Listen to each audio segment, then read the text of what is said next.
The Brazil report is really a story about the vast web of interstitial soft power institutions that situate themselves between the State Department and the CIA. Again, whenever you hear State Department, think CIA and Pentagon. Whenever you hear Pentagon, think State Department and CIA. Whenever you hear CIA, think Pentagon and State Department. All three of them are together, and each of them play a different role in the control and influence of information in a society. The State Department does overt information control through funding direct grants to institutions involved in media. Now, we still call those free and independent media, but they are not. They are government-backed media.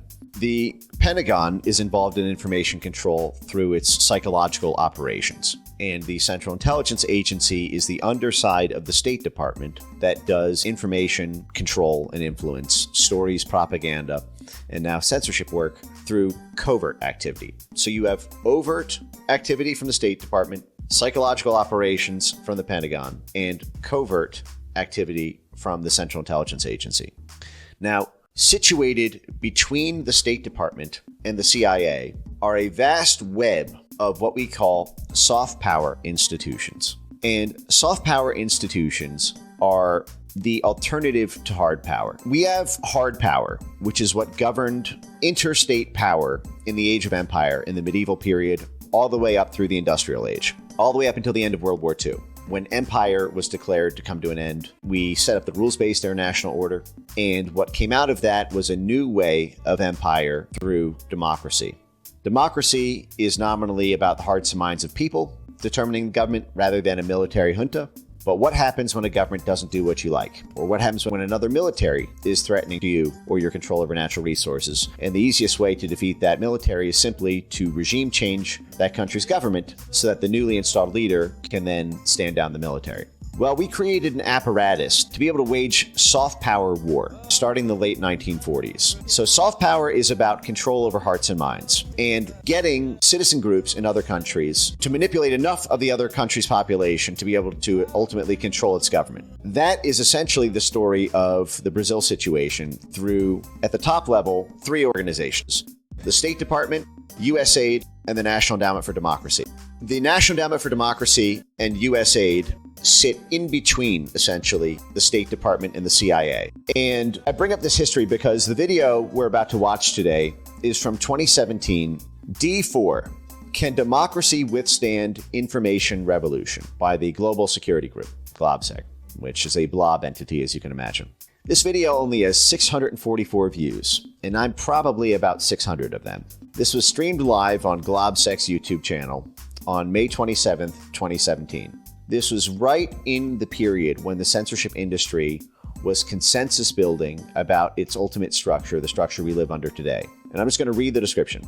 Social media are transforming the world in a much faster way than anyone could have predicted. Traditional media are being challenged by the plurality of internet news and social networks. Okay. Traditional media are being challenged by the plurality of internet news sources and social networks. Traditional media, which was back-channeled by the CIA, State Department, and Pentagon, are being challenged by free speech on the internet. More internet users are relying on the abundance of unfiltered alternative media. Unfiltered alternative media.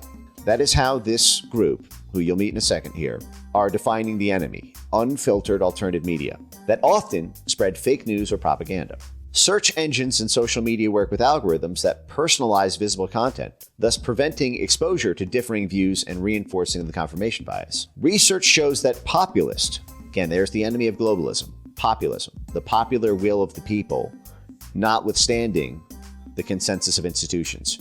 Research shows that populist and extremist right-wing groups excel in abusing these algorithms that amplify their propaganda and spread it like a virus across the internet.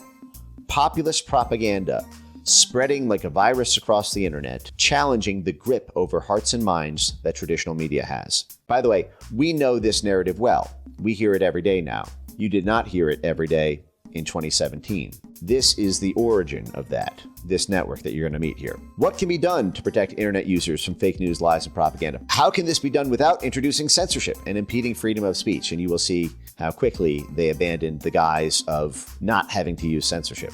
What is the role of information technology companies in the matter? To what extent do social media platforms bear responsibility for what is regarded as relevant and trustworthy information?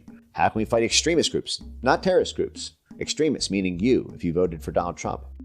In the internet battlefield, an environment that they have so successfully mastered.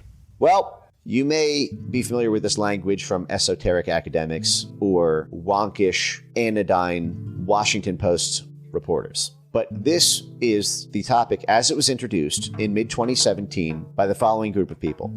Michael Chertoff, executive chairman and founder of the Chertoff Group, chairman of BAE Systems, former secretary of DHS. He's the chairman, that is the head, the man who gets to decide the president and fire the C-suite, the boss of bosses at BAE Systems. BAE is the largest military contractor in Europe. They are the City of London's equivalent of Raytheon, Boeing, and Lockheed Martin combined. They completely run the British Ministry of Defense, the British military.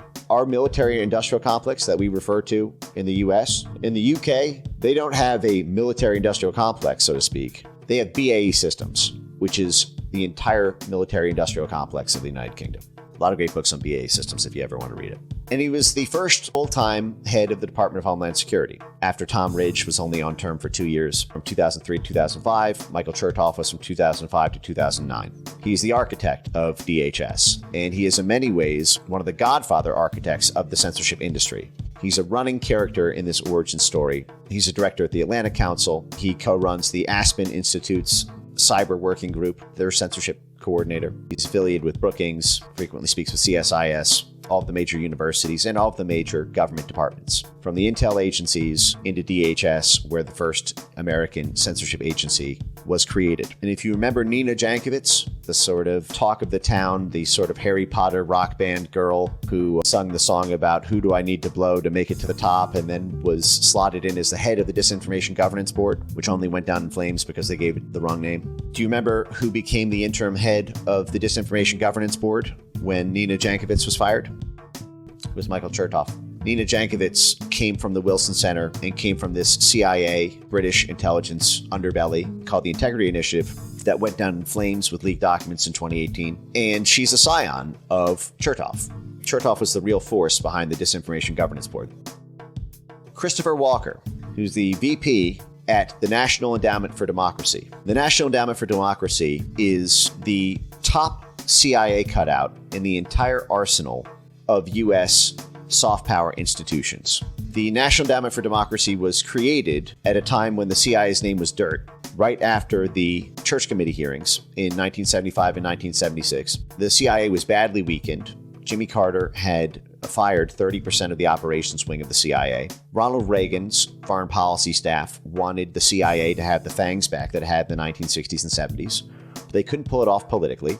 And so they worked with CIA Director Bill Casey to set up a new CIA that would be public-facing. And they called it the National Endowment for Democracy. William Casey, the CIA director in 1982, petitioned the Justice Department and President Reagan, saying it has become discrediting when dissident groups that we back around the world are outed as being on the CIA's payroll. And so we would like to set up a National Endowment for Democracy promotion, because it would be terrible if it looked like it came from the CIA. This will be a nominally firewalled off private institution funded by the U.S. government that will do the funding of the dissident groups to promote the same activity that the CIA used to do, but there will be this firewall. It won't be called an intelligence service. It will just be a private independent entity, and it will do the work that the CIA used to do without the CIA's hands being dirty. In the initial debate over the National Endowment for Democracy, the Senate committee who ultimately was negotiating for it said, well, there has to be a firewall between the CIA and the National Endowment for Democracy. And Bill Casey pushed back on that and said, well, there should be a public firewall, but there can't be a total firewall because there are CIA cutout. But what we'll make sure is that the Senate Intelligence Committee has approval for the coordinating relationship between the CIA and the NED. And what you find is that if you want to be on the Senate Intelligence Committee, you are on the board of the National Endowment for Democracy or one of its subsidiaries, such as the NDI for Democrats and the IRI for Republicans. But make no mistake, the National Endowment for Democracy was created by the CIA. Both of its founders said that it was set up to do what the CIA wanted to do, but no longer had the political capital to be able to pull off. Everywhere the CIA operates, the NED operates, funding the groups that the CIA uses as assets and giving them orchestrated direction. There is no dividing line between the NED and the CIA. The NED is the CIA. Point blank, period. So when you see social media is transforming the world in a much faster way than anyone could predict, traditional media is being challenged by internet news sources and social networks. The problem is people are relying on unfiltered alternative media. Populist messaging is spreading like a virus across the internet. That message is coming from the guy who was the architect of the Disinformation Governance Board and the Central Intelligence Agency.